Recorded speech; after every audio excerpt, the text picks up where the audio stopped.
कह रहा है पहले पढ़िए। कह रहा है कि खोखा किन मामलों में अपवाद था। अपवाद करने का मतलब कि वो है तो कुछ लेकिन काम कुछ और करता है, इसीलिए उसको हम लोग अपवाद में माना जाता है। तो कह रहा है कि क्या खोखा किस मामले में अपवाद था, सॉरी अपवाद था। तो इसका आंसर देखिए क्या बोल रहा है इसमें। सेठ साहब एक अमीर व्यक्ति थे, अमीर व्यक्ति थे। खोखा उनके बुढ़ापे की आंखों का तारा था। खोखा उनको बुढ़ापे की आंखों का तारा था, इसलिए सेठ साहब ने उसे काफी छूट दे रखी थी। और दूसरी बात और कि उनको मतलब इकलौता बेटा था, इन्हें और माँ भी तो कर इसे जिनके पास उतना धन संपत्ति है वो भी अपना बेटा को उतना ही दुलाओ। तो और अमीर बिजनेसमैन आदमी, कंपनी रखने वाला आदमी तो आओ अपना बेटा को बहुत ही ज्यादा ही प्यार करते थे, बहुत ज्यादा दुलार था। सेठ साहब उसे काफी छूट दे रखी थी।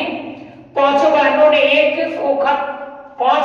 एक खोखा था, यानी मतलब 5 गो बेटी पर एक लड़का हुआ था जिसका नाम था खोखा। तो उसी घर में बहनों के लिए विभिन्न प्रकार के नियम थे, यानी लड़कियों के लिए सेठ साहब ने अपने कई नियम लगा दिए थे, लेकिन खोखा के लिए कोई भी नियम नहीं था, इसलिए खोखा अपवाद था। यानी लड़कियों के लिए बहुत सारा नियम लगा देते घर में और खोखा पर कोई नियम न था। और एक चीज और जितना भी क्वेश्चन है जिसका PYQ मतलब जो पिछले साल पूछा हुआ, जैसे ये क्वेश्चन देखिए 2011 और 14 में पूछा हुआ था, ठीक है। जितना भी क्वेश्चन बता रहे हैं मतलब वो सब आपको पूछा हुआ है, यानी PYQ इंग्लिश में बोलते हैं प्रीवियस ईयर, गत प्रश्न, वो सब पूछा हुआ प्रश्न है। सभी आपको ये VVI में काउंट करना है। जो एग्जाम सेव करते हैं ना, तो वो नया क्वेश्चन बनाने की कोई उम्मीद मत रखिए, उन पुराने क्वेश्चन को ही आगे ट्रांसफर करने। 14 वाला, 11 वाला 20 में पूछ दिए, 20 वाला आगे पूछते जाएंगे, 27, 28, 29 सब मतलब पिछले वाला प्रश्न उठा के ही डालते रहते। नया क्वेश्चन कोई नहीं ऑब्जेक्टिव में बना सकते हैं, लेकिन सब्जेक्टिव में वही पुराने क्वेश्चन को रिपीट करते रहते हैं। चलिए अब अगला प्रश्न संख्या हम लोग आगे प्रश्न संख्या 7 पे चलेंगे। अब हम लोग प्रश्न संख्या 7 को देखते हैं। पहली क्वेश्चन पढ़िए क्या लिखा हुआ है। बोल रहा है कि आपकी दृष्टि में कहानी का नायक कौन है? तर्क उत्तर, तर्क के साथ उत्तर, पूर्ण उत्तर दीजिए। यानी बोला जा रहा है कि इस जो हम कहानी पढ़े 20 के बाद, इसमें इस कहानी में नायक कौन है? नायक में 0 होते हैं, इंग्लिश में बोलते हैं। चलिए इसमें क्या है, हमारे दृष्टि से 20 के दास शीर्षक कहानी नायक मदन है। मदन है क्योंकि सबसे ज्यादा काम में से उसमें प्रभावशाली और सबसे ज्यादा मतलब आक्रोशित वाला काम किसने किए थे? मदन ने, इसीलिए हम लोग का वही है।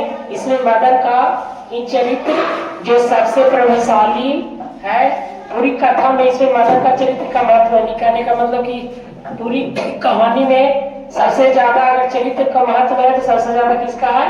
मदन के। मदन ने ही खोखा को 20 के दांत तोड़ा था। खोखा के 20 को दांत तोड़ने की महत्वपूर्ण घटना का भी वही संचालन है। यानी जो खोखा था उसका 20 के दांत कौन तोड़े थे? मदन तोड़े थे।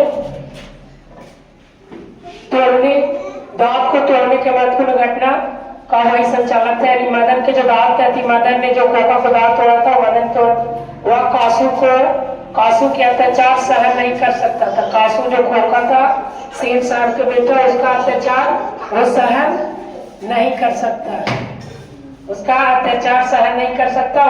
वह हमेशा निर्भय और निडर रहता था। अब क्वेश्चन प्रश्न संख्या हम लोग 8 में हम लोग प्रश्न संख्या 8 के देखते हैं। अभी 7 तक हम लोग देख लिए। अब प्रश्न संख्या 8 में क्या कह रहा है?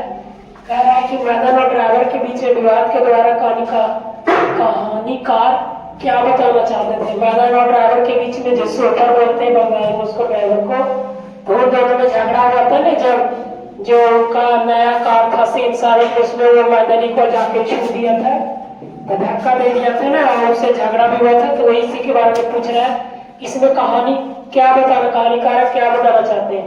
मदन और ड्राइवर के बीच विवाद के द्वारा कहानीकारक बताना चाहते हैं कि अपने पर किए गए अत्याचार का विरोध करना पाप नहीं। यानी कोई आदमी हमारे ऊपर अत्याचार कर रहा है तो हम भी उसको ऐसा कर सकते हैं, मतलब जबरदस्ती सर पे कोई मार रहा था हम भी मार सकते हैं, इसमें कोई पाप नहीं है। ये कह रहे राइटर में, कह रहे सेठ साहब सेन साहब की नई चमकती का गाड़ी को मदन द्वारा केवल छूने पर ड्राइवर द्वारा घसीटा जाता है। यानी वो कहानी में वो सब बताया थे आपको कि जब जो उनका नया कार था सेन साहब को मदन ने छू दिया था, तो इसी कारण उस समय ड्राइवर जो सोल्जर थे उनको मतलब मदन को धक्का दे दिया था और बहस झगड़ा वगैरह सब कुछ हुआ था। तो वही बोल रहे हैं कि सेन साहब की नई चमकती काली गाड़ी को मदन द्वारा केवल छूने पर ड्राइवर द्वारा घसीटा जाता है। यह गरीब बालक पर अत्याचार है। यानी उसने बोला था कि यह गरीब बालक पर अत्याचार है। मदन द्वारा उसका मुकाबला करना, अत्याचारियों पर विजय प्राप्त करने का प्रयास किया। यानी मदन जो था वो अपना अत्याचारियों पर मतलब नहीं सहन करके उसे मतलब बराबर मुकाबला करने और विजय प्राप्त करने का प्रयास था मतलब उनको मदन को। ये आपका इसके बाद आपका अगला वीडियो या सब्जेक्ट की पूरा खत्म हो गया। अब आपका इसमें आप सब्जेक्ट पूरा कंप्लीट हो गया। अब नेक्स्ट वीडियो ऑब्जेक्टिव के लिए आएगा। इसी 20 के बाद का नेक्स्ट वीडियो आपका ऑब्जेक्टिव का आएगा। Thank you so much watching this video. और लाइक और कमेंट भी कीजिए, जो आपको परेशानी हो आप कमेंट में बता सकते हैं। चैनल को भी सब्सक्राइब कीजिए।